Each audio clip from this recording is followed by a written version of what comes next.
Welcome to episode 4 of Gaston Digital Great Ideas. I'm your host, Chris Goodson. This week, we continue looking at how organization is key for students, parents, and teachers. Now let's meet this week's guest. All right, we're here with Karen Coffey. Karen, tell us a little bit about yourself. All right, I am a fourth grade teacher at McAdenville Elementary School. And this is my fifth year here at McAdenville. I've kind of moved up. I've taught first grade, second grade. I taught a third, fourth combination. And so this year I'm teaching fourth grade. Okay, so you're trying to hit all the targets there, get all the kids. That's right. And some of them I've had for, some of it's the kids, it's my third year having them. So that's kind of cool. Wow, that's neat. To be able to have them that long. Mm-hmm. Okay, well, this year has been an experience for all of us. And I know the last few people we've talked on the show have talked about organization and how that's key. So just from an elementary perspective, when you started this year with the kids being, remote part of the week and us relying on Schoology for elementary and Canvas, for high school and middle school, what are some of the problems that you noticed the kids had as far as following along with the online work? What were some of the challenges they were struggling with? One of the things early on was making sure that they could find everything. We'd go over it when we were face to face, and then they'd get home and they're like, I can't find it. So that was, early on, I thought I need to have a structure that they can take with them at home that's very similar to our structure in class. And I'm a very schedule oriented. I mean, the kids know exactly what we're going to do, when we're going to do it. So I wanted to try to create that so that they had that at home as well. And that makes sense because all the research tells us that that's what the kids need. They need that structure, they need regularity, and they respond to it. So that's a great idea. So what are some of the things you did with your Schoology pages to get that structure? How did you bring that through? How did you set it in a way that gave them that structure they were looking for? Well, the first thing we did is we went through and I had them reorder their courses so that they follow exactly what we do in class. They'll come in, so their homeroom is where their attendance is and their check-in, and then they go right into their math and then their ELA and then science and social studies. So I had them put those courses right in that order so then they could just go from course to course and follow the same structure that we use in class. So when they log in, they see those activities in the same order that they would do them in class. So right. That's good. And I like too how you got them to do it. They had to reorder it themselves, so that kind of gives them some buy-in to it as well. Exactly. And then they knew, and it was just another way that we could practice going into Schoology. And we did that a lot, from the very beginning of school. Also make sure that anything that we're going to do, that they're going to do remotely, we log into it while we're face to face so that they know how to do it. That's huge. That gets into your Harry Wong and you're setting your procedures and going over your procedures. That's one of the things that talking with teachers I've noticed is that a lot of them are realizing that, my organization for this online part of the class looks right in my head, but I didn't, the kids didn't make it with me, so they're not there. So part of that going over it together in class, that really helps. And it's not just one time, you have to repeat that, right? Yes. Every week. Sometimes every day, every week.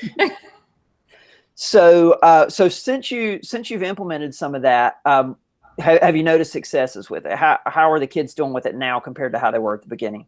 Much better. They know where to find everything. And the way I have the lessons structured with day 1, day 2, day 3, they know where everything is. I created lots of Loom videos in the beginning so that if they weren't here or if mom and dad or whoever their grown-up was wanted to see it, then they could see, all right, this is how it's structured. This is what it should look like. Yeah, that's huge, that ability, because that video, when you get those videos and make them relatively short, I'm guessing, so that they're small and zippy and to the point, then they can go back and look at them again and again if they need to refresh. And like you said, again, mom and dad.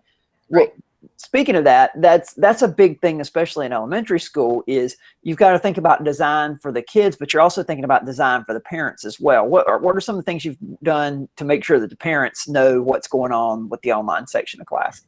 One of the things that I did early on is they did a scavenger hunt that was like their first week of remote, and I had the kids teach the parents how to use Schoology. So Oh, I had them go home and they taught mom and dad how to use Schoology. that is cool. That is very cool because, and that's hitting, of course, a couple things. You're teaching it to mom and dad, but I always tell people if you ever want to understand something, teach it 3 or 4 times. So the kids teaching it helps them learn it too. That's great. Mm-hmm.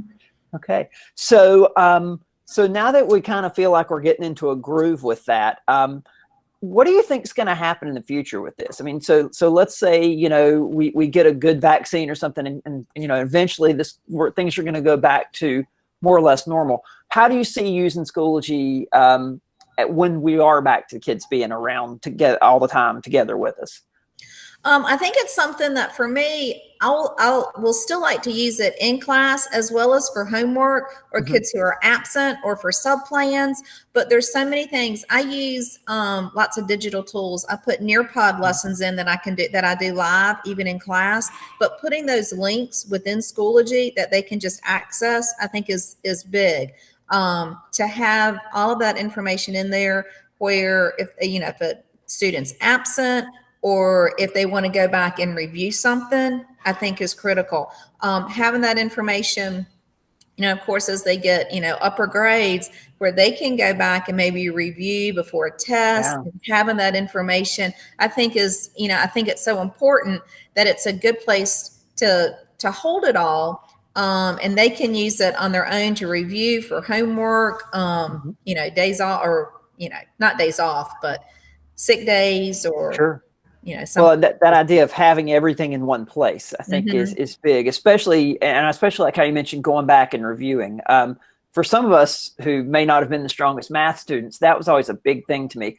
It made sense when I was in class, but when I got home and I was doing my homework, I was like, how did you solve that kind of problem? And if I'd have been able to go and look at that, find, oh yeah, here's where we talked about it. Here's the video. Here's a little Loom video Miss Coffee made.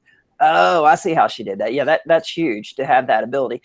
And plus, of course, like you said, I don't know any teacher who's ever had a great solution for makeup work when students are out. And I think having been able to say it's right there in Schoology or it's right there in Canvas, go find it. Here's how you do it. I think that's a great way to do it. Yeah, I think that, and math especially, because, like you said, with the math that we're doing, they get home and they forget how to do it. So having that right there that they can go back and review, I think is going to be so important. And plus when one teacher makes, instructional videos like that, we can always share it. Right. And I like that ability too, is being able to have have your colleagues making stuff that you can share and then things you can share with them.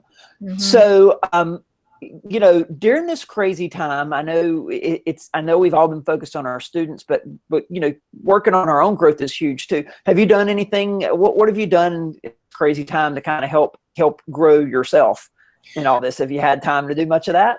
I have. I've tried to, of course, being Pinnacle, I'm trying to create things that are engaging for the kids. I want, I want the kids to, even now when they're 6 feet apart with a mask on, I want them to be a part of their learning. And it's been hard because they can't collaborate like they used to. They can't move around the room. And so I really have tried to, what are some things that I can do to make it, to make it fun and to, make it engaging. So I've tried to pull out some different things. Nearpod, I think, has been what I have learned throughout this and have really just latched onto as one of my favorite new tools.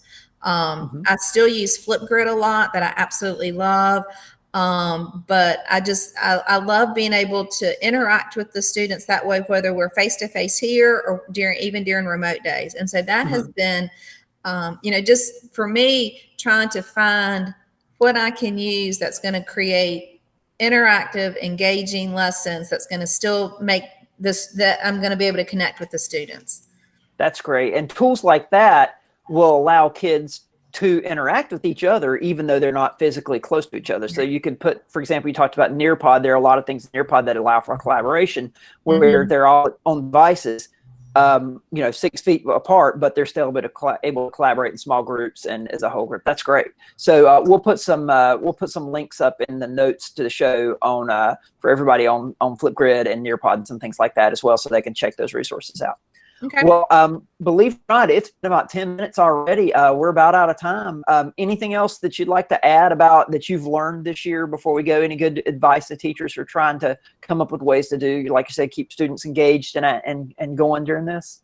I think the only thing I can think is don't be too hard on yourself. This is new for all of us. You know, I think for all of us, we're, you know, it's like being a new teacher, teaching this way. And I think, you know, we got to go with the flow, you know, and keep in mind that what we're doing, you know, what's best for the kids.